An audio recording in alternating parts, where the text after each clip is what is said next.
ব্রাজিলের রাষ্ট্রদূত Paulo Fernando Diaz Perez বলেছেন, মাত্র 120 থেকে 125 টাকা কেজি দরে বাংলাদেশের মানুষ ব্রাজিলের গরুর মাংস ক্রয় করতে পারবে। এজন্য বাংলাদেশে যৌথ উদ্যোগে মাংস প্রক্রিয়াজাতকরণ কারখানা স্থাপনের কথা বলেন তিনি।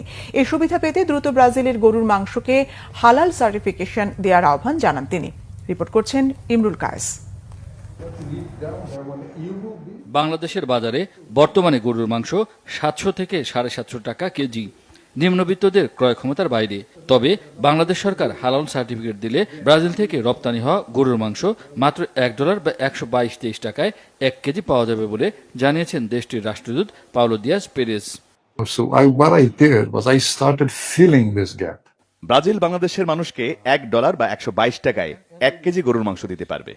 এজন্য বাংলাদেশ সরকারকে দ্রুত হালাল সার্টিফিকেট দিতে হবে। ব্রাজিলের কোম্পানি বাংলাদেশে পার্টনারশিপে মাংস প্রক্রিয়াজাতকরণ কারখানা স্থাপন করতে চায়। ব্যবসা বাণিজ্য, বিনিয়োগ, কৃষি, খেলাধুলা সহ বিভিন্ন খাতে বাংলাদেশের সাথে ব্রাজিল দ্বিপক্ষীয় সম্পর্ক জোরদার করতে চায় বলে জানান রাষ্ট্রদূত ফার্নান্দো পেরেজ।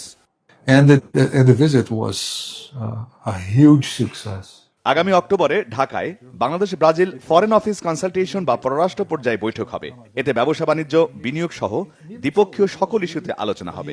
খেলাধুলা, কৃষি, স্বাস্থ্য ও প্রতিরক্ষা খাতে ব্রাজিল বাংলাদেশের সাথে সমঝোতা স্মারক সই করতে চায়। এর আগে south Asian climate change journalist forum Bangladesh চ্যাপ্টারের সাথে মতবিনিময় করেন রাষ্ট্রদূত। জলবায়ু পরিবর্তনের ক্ষতি মোকাবেলায় সবাইকে একসাথে কাজ করার আহ্বান জানান তিনি।